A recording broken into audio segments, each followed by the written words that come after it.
ABVP జాతీయ కార్యవర్గ సభ్యుడు జీవన్ రాష్ట్ర ప్రభుత్వంపై ఆగ్రహం వ్యక్తం చేశారు.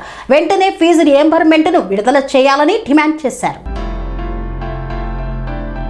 తెలంగాణ ప్రభుత్వం విద్యార్థుల భవిష్యత్తుతో నిర్లక్ష్యంగా వ్యవహరిస్తూ 12,000 కోట్ల ఫీజు రియంబర్స్మెంట్ స్కాలర్షిప్లను నిర్వీర్యం చేసే కుట్రలకు పాల్పడుతోందని అఖిల భారతీయ విద్యార్థి పరిషత్ జాతీయ కార్యవర్గ సభ్యుడు జీవన్ తీవ్రంగా ఆగ్రహం వ్యక్తం చేశారు. ఫీజు రియంబర్స్మెంట్ స్కాలర్షిప్ల బకాయిలను వెంటనే విడుదల చేయాలని, విద్యార్థులపై ఆర్థిక భారం మోపే ప్రభుత్వ విధానాలను ఉపసంహరించుకోవాలని డిమాండ్ చేస్తూ జూనియర్ కళాశాలల నుండి విశ్వవిద్యాలయాల వరకు రాష్ట్ర వ్యాప్తంగా అన్ని ప్రభుత్వ, ప్రైవేట్, ఎయిడెడ్, అన్ఎయిడెడ్ కళాశాలల బంద్కు ఏబీవీపీ పిలుపునిస్తుందన్నారు. ముఖ్యమంత్రి రేవంత్ రెడ్డి ప్రభుత్వం విద్యార్థుల సమస్యలను పరిష్కరించకుండా వారి జీవితాలతో చెలగాటం ఆడుతోందని జీవన్ విమర్శించారు. విద్యా హక్కును కాలరాస్తూ ఫీజు రియంబర్స్మెంట్ పథకాన్ని నిర్వీర్యం చేసే ప్రయత్నాలను ఏబీవీపీ ఎట్టి పరిస్థితుల్లోనూ సహించదని స్పష్టం చేశారు. రాష్ట్రంలోని విద్యార్థులు, తల్లిదండ్రులు, అధ్యాపకులు, యాజమాన్యాలు కళాశాలల బంద్కు పూర్తి మద్దతు తెలుపుతూ విజయవంతం చేయాలని జీవన్ విజ్ఞప్తి చేశారు.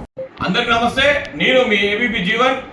రేపు తెలంగాణ రాష్ట్రంలో ఉన్నటువంటి కళాశాలలు అన్నింటి కూడా ఏబీపీ బంధు పిలుపునిస్తుంది. ఎందుకోసం అంటే తెలంగాణ రాష్ట్రంలో ఉన్నటువంటి విద్యార్థుల యొక్క సమస్యలు రోజు రోజుకు విలయతాండంతో ఈరోజు సంక్షోభంలో కొట్టుమిట్టాడుతున్నాయి. ఈరోజు స్కాలర్షిప్లు, ఫీజు రియంబర్స్మెంట్ అనేది విద్యార్థుల యొక్క హక్కును కూడా కాలరాసు దీన్ని ఎగవేసే ప్రయత్నం చేస్తున్నారు. 4.5 సంవత్సరాల నుంచి ఈరోజు స్కాలర్షిప్, ఫీజు రియంబర్స్మెంట్ విడుదల చేయకపోతే 12,000 కోట్ల రూపాయలు ఈరోజు పెండింగ్ లో ఉన్నాయి.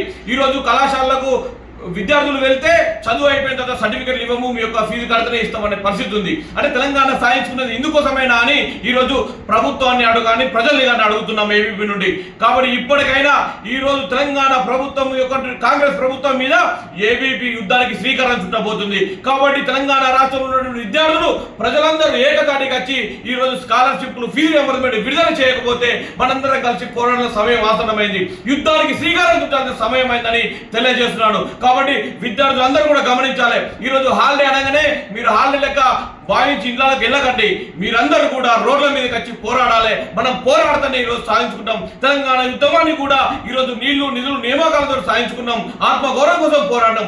కానీ ఈరోజు మన అన్నింటినీ కూడా కాలరాసు ఈ ప్రజాప్రతినిధులన్నీ కూడా కట్టబెట్టుకొని ఈరోజు మొద్దు నిద్రలో ఉన్నారు. వాళ్ళందరినీ కూడా తట్టి లేపాల్సింది ఈరోజు విద్యార్థులే.